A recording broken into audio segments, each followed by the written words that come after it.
the cleric is Mr. Number 3 in the party in original Dungeons and Dragons. Original Dungeons and Dragons had originally the magic user, the fighting man, and the cleric.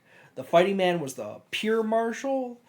The magic user was basically the wizard. What about the rogue or the ranger? The rogue came in with the first supplement of Dungeon Dragon, okay. original Dungeon Dragons. Okay. So we have now the cleric, and the cleric's intended function in original Dungeons and Dragons was the middle ground. They were a blend of martial and magic, and we are now completed the fourth character right here with this video. Yep. So there's a bit of history and a good point of why we started with these 4 character classes and species. I'd say this of the 4. Mm-hmm. I'd like to think that thinking all the way back to like 1D&D. Original D&D, not 1D&D. That's taken now. Well, that's that was retaken. Retaken, then abandoned. Yes. Because people started making the one D&D to rule all D&D joke. But thinking back to the original 4 there, that you've got your fighter or warrior, your magic man or wizard, and you've got your cleric and so on, and your rogue, right? Yeah. But so with the cleric, I think this is really close to like their core idea of a cleric is the life cleric. Mm-hmm. There's plenty of other domains like knowledge and forge and death and so on and so forth, but like engrave. I think that life is like, I don't know, their original intention for the class. It's the most essential cleric you have. The most consistent theme through all the clerics through history was you got a little martial, you got a little magic, and in that you got some healing. Absolutely. And this guy is the guy that plays healer in World of Warcraft. Yeah. And I do actually play healer a bit when we do some D&D. Mm-hmm. I just have found I've wanted to do damage lately. Give me 1 second, the cat wants out. Oh yes, poor little Athena wants to escape. Okay, you're kicked out. And then in a few moments, Cheezer will come up to the door. Oh yeah, they're all going to want in. Alright, so let me just start this one by saying this is the most difficulty I've had. When it comes to figuring out the species for a class, I felt like it was really hard to find ones, or a multitude so much, that really complemented clerics and what they're about. Mm-hmm. So I bounced around a lot of ideas, as well as waiting for, literally like weights, like a weighting system of like what I care about when it comes to a cleric and generally a member of the party. There was a few different ways I saw you could definitely get some usefulness out of the general idea that you would do with a cleric. So, shall I start, or did you want to? You can go ahead and start. Alright, so this is specifically going over the species for 2024. We are going to go over including all of them, the 2014 expanded. But for this the first 3, we're each going to go over just 2024. My number 3, I'm going with the human. So for the human, it really is just because it gets the 2 origin feats. I figured that you could generally, I mean, much like you're doing with your current bard in the other campaign, musician, really good. Yeah. Musician. I had to remember to tell everyone after every long rest, hey, I'm going to play some music and I'm going to give out 3 heroic inspirations. Yes, exactly. 3 heroic inspirations is pretty dang good. Mm-hmm. I felt like that really fit the idea of the support, if you will, the life cleric, that you're just like this constant utility and healing and whatnot for the backline or for everyone. And I figured that was good support role there was with musician, and then you could use human to pick up another origin feat like tough for if you're off in the battlefield, gives you a little bit more health, or you could do something like skilled to expand on your proficiencies. Because while cleric gets an alright amount, there's definitely other classes that get more. And it's never bad to have more proficiencies. So for me, human number 3. It was hard pressed to find ones that had more value than a human. Alrighty. How about you? What's your number 3? My number 3 is dwarf. You get a little extra HP. They're pretty sturdy overall. You have dark vision, which is handy when you need to find someone in the dark to heal their butt. They're pretty good all around. They're also the very classic cleric in modern era D&D, starting all the way back to like 3rd edition and on. Okay, all right. So they have all the essentials, and they also have tremor sense too. So that's handy. Mind you, if you're going to dwarf, so you're getting some extra health, Yep. Would you debate going for something that offers the tough feat as well? Yeah, so you're a little bit more durable. They can Like toss extra tanky? Yeah, make yourself a little extra tanky. You can get in there and take a few hits while you're trying to heal people. Keeping in mind that it is not going to be a super huge boost, having the dwarf or health boost plus tough, but it's still going to save you a few extra hits here and there, and it gets better as you go up. So that's awesome in itself. I would have probably, let's leave it at that with the dwarf for a third. For me, my number 2, it was hard to place how much I specifically value it, but it felt like it was very generally nice to have as a spellcaster. I was looking at gnome for their cunning or gnomish cunning, specifically to get those advantage for saving throws for wisdom, charisma, intelligence. Generally, as a spellcaster, you're sitting in the back. Mind you, clerics are the most front-liney of spellcasters, but it's not necessarily like ideal. I love to think of a cleric as a midline. Exactly.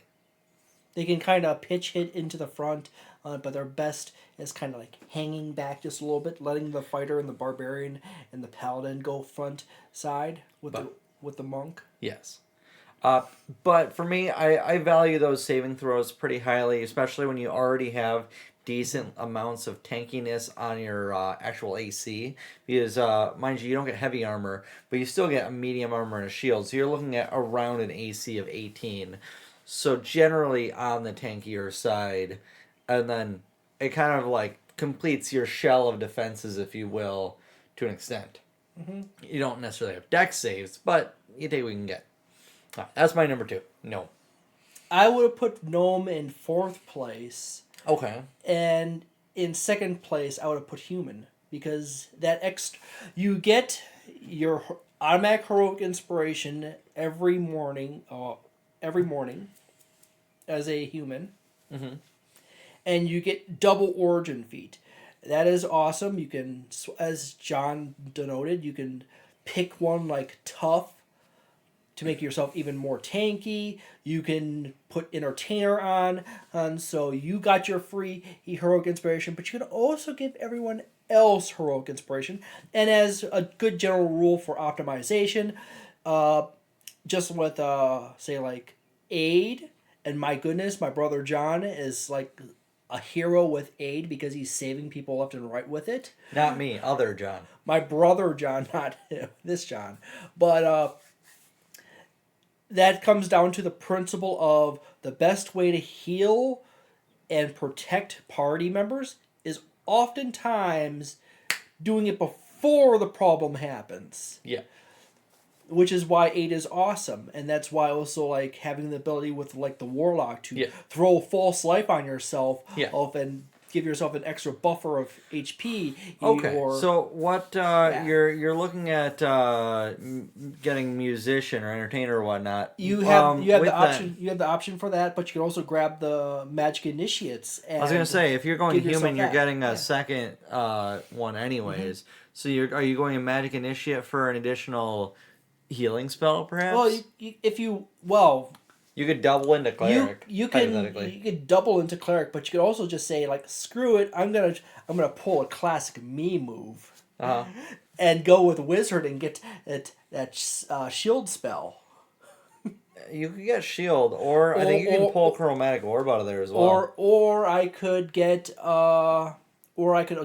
Silvery Barbs as well. Something tells me pulling a Chromatic Orb out of there is actually not a bad idea. Well, the Cleric already has a few really good attack cantrips You've already. got Inflict Wounds, and that just went down in value, and you've got Spiritual Weapon. But the ranged options for damage, I don't think that it's that amazing. You for have a Cleric. you have Toll the Dead, which is actually one of the best. Yep, D12 or 2D12. If it's already injured, which is weirdly enough, D&D Beyond is last time we played it was glitching and it was rolling D10s for it. Yeah. That's one of those weird things with D&D Beyond, and you have like Avery on Discord. Yeah, they don't update things so quickly. Yeah, and then sometimes they update something and it weirdly makes it not work anymore properly. That happens in life a lot. But anyways, my thought with the Cleric is, and the human, is that if you go and with a Farmer Cleric, you can have tough, and then you could pick up Magic Initiate, Bard, or Wizard, And get Shield. and then you end up with Shield or Silvery Barbs, and you could stack that on top of your Shield of Faith and make yourself even better. Or in the case of Shield of Faith, you could actually cast that and hand that on to someone else, and you keep Shield for yourself. So if you're ever in a situation where you're about to get a bunch of damage, you can Silvery Barbs someone, that enemy, to force them into a reroll and give yourself advantage. Or you can use Shield and give yourself an extra barrier of 5 AC for that entire turn. Yeah. For that entire round through. Yes. And you're less likely to, say, lose your concentration on your spiritual weapon or your spirit shroud or your various other spells you're trying to lay across the battlefield to mess up the enemies. So it really helps out really nicely in a lot of situations. Okay. But then you could also just go with the Entertainer, and you can just hand out heroic inspirations whenever you need. That's fair. Well, after a long rest. Well, fair enough. Good number two. I personally feel that human beats out dwarf and dwarf beats out gnome. But I do love gnomes for that advantage on spells and having dark vision and being tinkery. Yes. All right. So my number one is actually the orc. Mind you, half orcs are no longer a thing because they got rid of all those. But orc, the full orc, I personally think. So they've got the, I don't remember the name of the ability, the one that allows them to dash. So when you use that ability, which you can use at proficiency times per day, it gives you a bonus action dash. So when you're that midliner... I forget, is the new orc version require you to charge towards an enemy?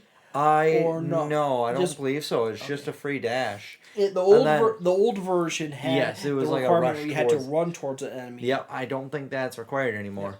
Yeah. But so you get temporary hit points when you do that. So as a midliner class, or if you will, it makes it so much easier to get from that middling spot all the way over to the enemy or to your ally that needs healing. And then additionally, the orc gives you that ability where if you get knocked down, it brings you back up at 1 health.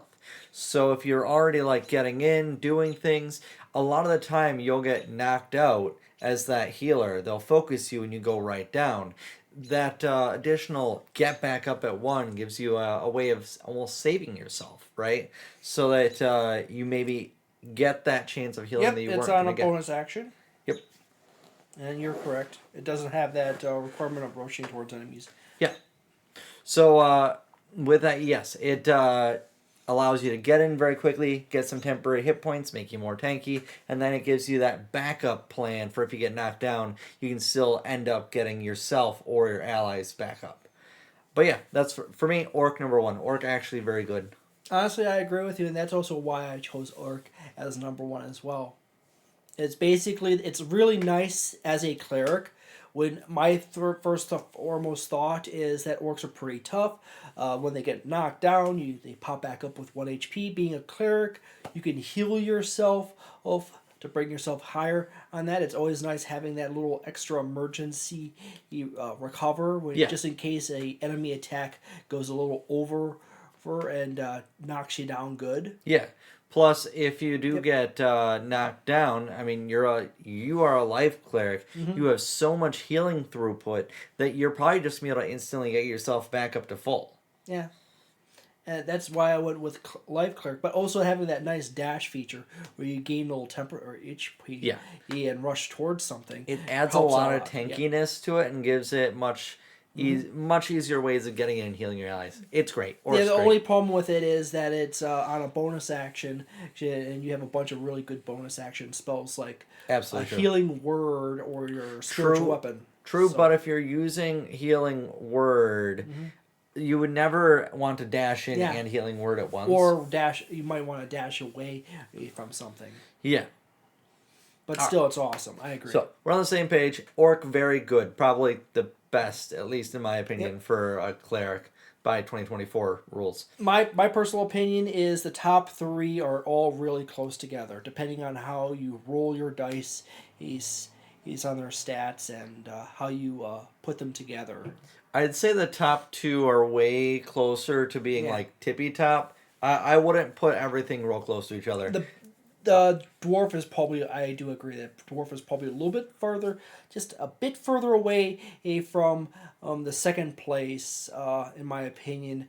I think human's really good. Human is awesome. I think I'm sold on human being better than gnome, honestly. Just specifically because of how much value musician brings. Anyways. Or even just not, if you don't go with musician, you can always get like the wizard one or the bard one, and you get a few other spells off your first level that covers a few other soft spots. Absolutely. Orc, really good. Yep. Same page. All right. Let's break it out into our 2014 rules. So expand it into all species, and then still allow ones that are from the 2024 rules. You start us off here. What's your number 3? My number 3? My number 3 is going to be, oh my goodness, I actually kind of divided this up into several side categories. Yeah. I'm going to state that the most important thing I find in clerics is the ability to maneuver yourself around to get to healing people with your strong healing spells. Get in there and help shore up the fighter just in case that he's off fighting one dangerous enemy and the other marshals are stuck on another set. Yeah. That's a feature of the cleric. You can bonk them with your mace is pretty well, or your warhammer if you're playing with dwarf. So there's going to be a common theme of movement. Third place is going to be my classic tabaxi. You got that 60-foot total boost in your movement. You got your climbing speed. So you're that magical quasi flying zone. If you got a party split onto you and your flying tabaxi on this 2 levels, and you could climb up something to help your allies on a higher level. Okay. Well, you can climb up there. You can move great distances with your tabaxi very easily. It's not a true flyer, but you have that verticality by climbing. That's my point in it. The flying tabaxi. Yeah, they can flap their paws really well to get where they need to go. So tabaxi was a really close choice for me. Yeah, because they have dark vision. You got perception proficiency, or you got stealth if you want it, and you have your claws. You can do some damage, but yet again you have inflict wounds, which is one of the most powerful touch spells early on. Yeah. So you really don't need your claws so much, but you can climb up stuff to get somewhere to help your allies. Okay. And that 60-foot max running Yeah. speed or that double movement Yes. on a just free requires you to pause for a turn to charge it back up again. But in an emergency situation when the barbarian goes down and they're way over there because they just rush straight in, your tabaxi can get in there, tap them, and then get further away to a more neutral point to get to someone else in emergency Yeah. if in need. So Tabaxi is an awesome universal option in itself. I agree. Tabaxi is a part of the extra movement club in my cleric group. Please note that the only Tabaxi cleric I've ever played died in the first session because the dungeon master apparently decided a bullet needs to eat the tabaxi. Yes. Because he solve this problem right away. Kept talking to God and the DM couldn't stop replying to it. Okay, all right. My number 3. For me, I was pretty much struggling when I was going through this list, figuring out what my values are on things. I need was to play more clerics, so clear it up. Yeah. No, I've played a good number of clerics at this point. So I was valuing movement as well. I didn't think you needed to go as far as Tabaxi movement, though. Tabaxi have really good movement, but I was thinking that I could go like a half movement, half something else, and still get good value. Mm-hmm. So I went with the Satyr because they have the 35-foot movement, so it's that magical place where you can get outside of something's reach by moving. I agree. And then they also get magic resistance, which, as someone that's going to be at a varied amount of distances from your enemies compared to more martial cleric or Obviously, characters. people are going to drop fireballs on you, and you're going to need it. And the magical resistance, it's not just like the gnomes with their intelligence, wisdom, charisma saving throws. It's universal. It's universal. It's for all magic. Which I feel like there isn't as many things as you'd hope that would be identified as magic, because there's so many different monster or enemy abilities that aren't classified as magic, but like we understand to be basically magic. But I mean, there's a whole host of spells that it will cover. Mm-hmm. So I felt they were nice in between without going full Tabaxi. Yeah. I do like Satyr because Satyr, it's not just your magic resistance and your touch a little extra movement, but you also have that boost to jumping. I didn't think that'd be that valuable. So that extra little boost in your jumping, much like a Herringon, allows you to get over dangerous spots a little bit. So it could be useful for in case that there's this 10-foot gap here. You need to jump across to save that insane barbarian that managed to run all the way across, jump across to get into a fight situation. Okay. So there's more value in satyrs in that. I kind of went with Tabaxi just because you have all that extra movement speed, and if you put some good strength on them and dexterity, you can pretty much make that jump. But that mirthful leap is a nice little extra. Yeah. Not to mention you have that other option with the headbutt on the horns. I didn't think the headbutt would come in handy myself. It's a nice little. But it's bonus. A fun flavor thing. Yeah. All right, what's your number 2? My number 2, it would be Centaur. Centaur. It's in the same. Not a satyr. Centaur, yes. The reason why Centaur, because it's 40, just like it's 35 or 40. 40. It's in 40 movement. Yeah, they got 40 movement. Centaurs have 40 movement. My gosh. They're in that extra movement club. As I said, all my guys in this whole thing have extra movement or extra movement abilities. Keep a note that it's really awesome as a cleric to be able to gallop just fast enough to keep up with your barbarian rushing into combat, or get away from combat to heal the wizard in the back line because they got just attacked by something. Yeah. Because sometimes dungeon masters like to send things around the backside and get you. Sometimes dungeon masters like to murder the wizard. Yeah. Drop a fireball on the wizard from... How do you like it? Yeah. So generally, but keep in mind that this also applies to all the extra movement creatures, such as satyrs and everything else. Uh, Having extra movement as a cleric is awesome. Either being on command or just having that extra little 5 or 10 on your movement. Yep. All right. And also on the bonus with the centaur is that you have that strong build feature, so you can carry people on you. So if you are riding somewhere, or you're running somewhere to heal someone, Yeah. and they go down, you can always throw them on your back and carry them away if Okay. they're really bad. Yeah. And you don't have like a healing spell or something like that. Not a bad idea. You could also just carry a wizard with you into combat. We've actually had that, by the way. Yep. I don't recall it happening. The Monday group. That did happen. That did happen. Yeah. So you could The bring Centaur Rogue.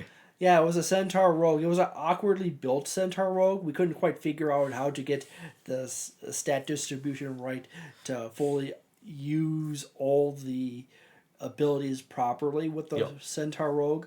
But in the case of a cleric, it's really nice. And you also have that hoof attack, and you have a bit of that charge bonus. So if you charge in, you can clip-clop the enemy pretty good. Okay.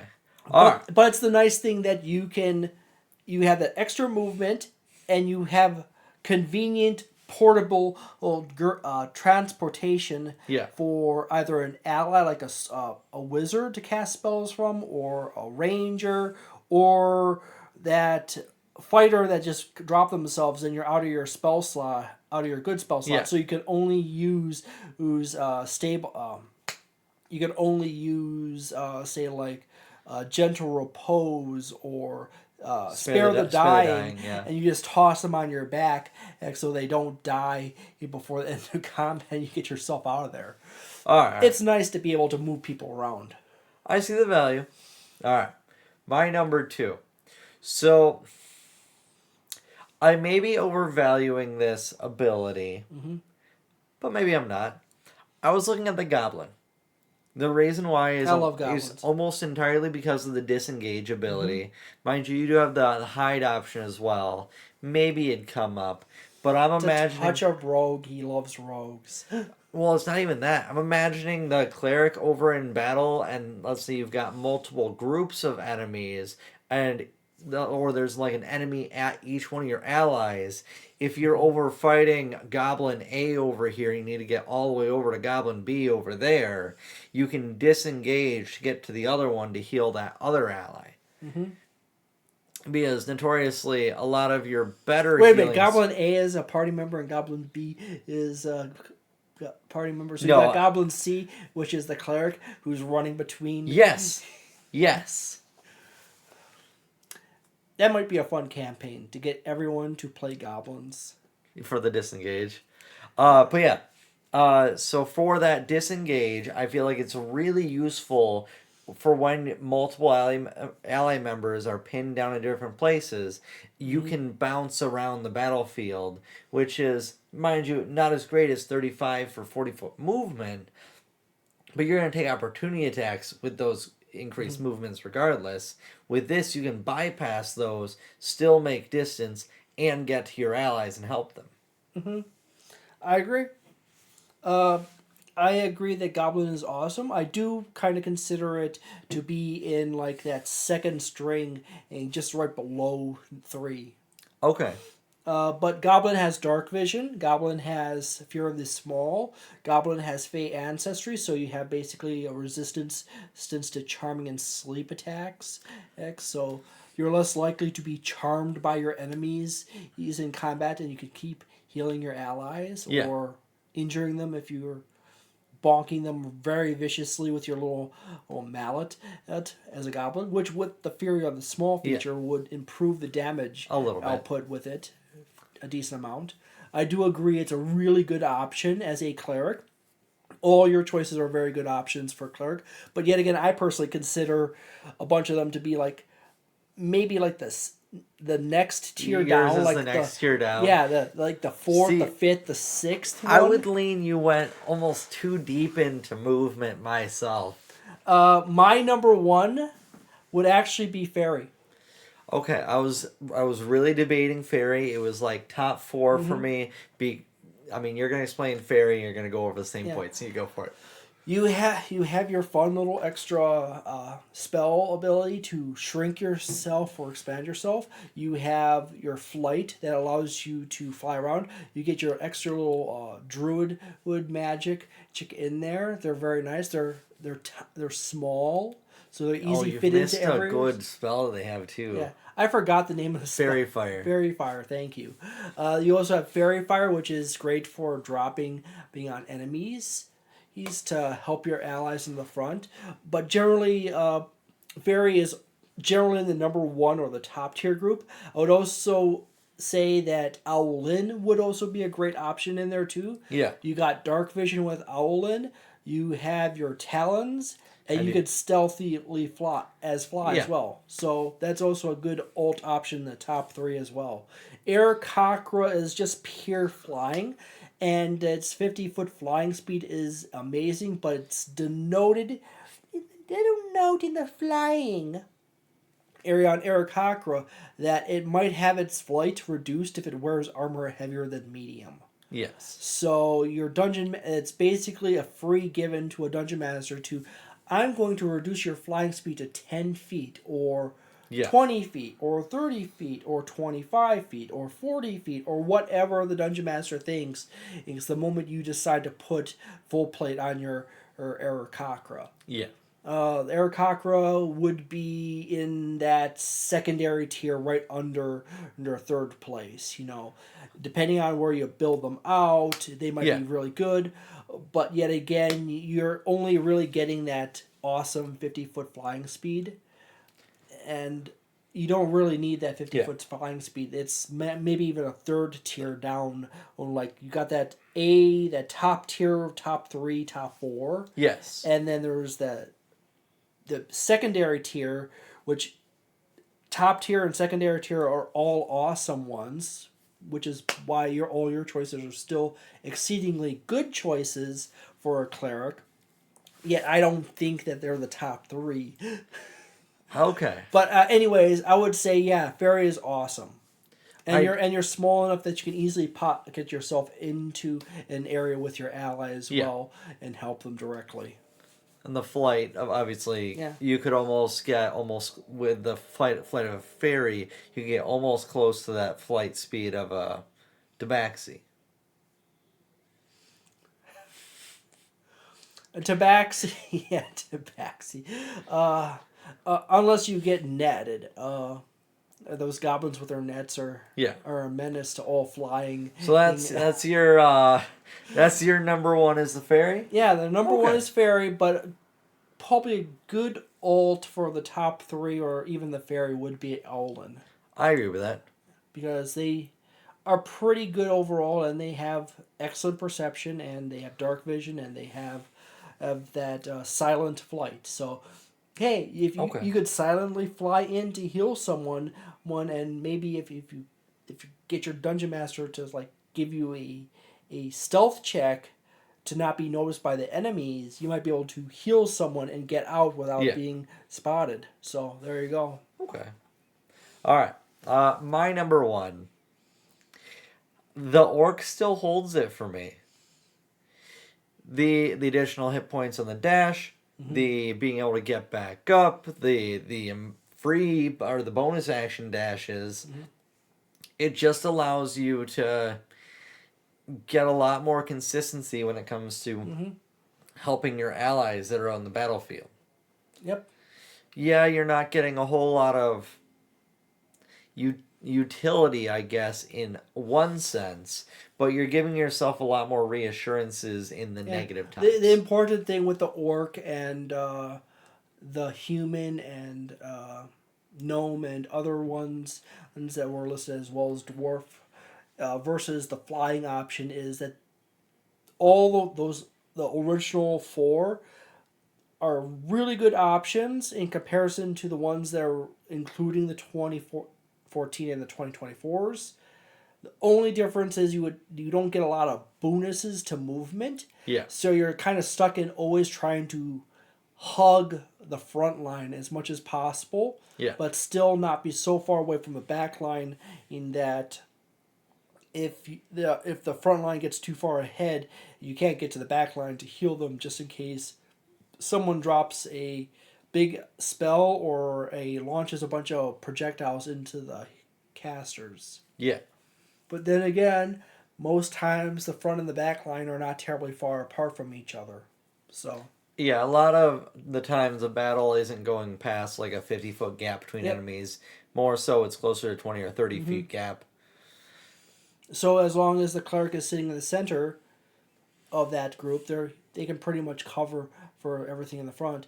The bonus movement group is for those. My preference is to absolutely lock down the fact that the crazy ass barbarian could go charging all the way up there right off the bat, and the casters can run back a bit, and I could still get them either way. That makes sense.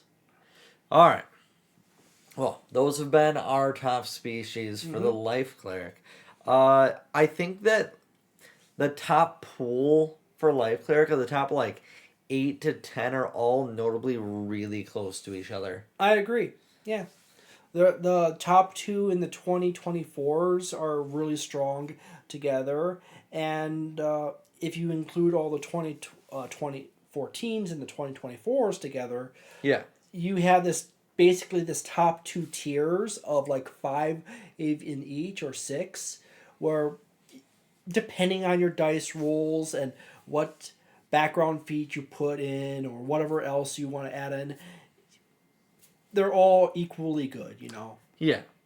It's hard to go wrong. Granted, the Tabaxi's flight speed is not sufficient enough to truly reach the stars like an owlin or a fairy. It depends how high the wall goes, I suppose. Depends on how high the tree or the wall or that golem is standing, and how far up the barbarian is clomb or got stuck. Yep. Those barbarians. All right. You know what you get? If you don't keep up with them, sometimes they get stuck in the middle of eight stone golems and crushed into paste.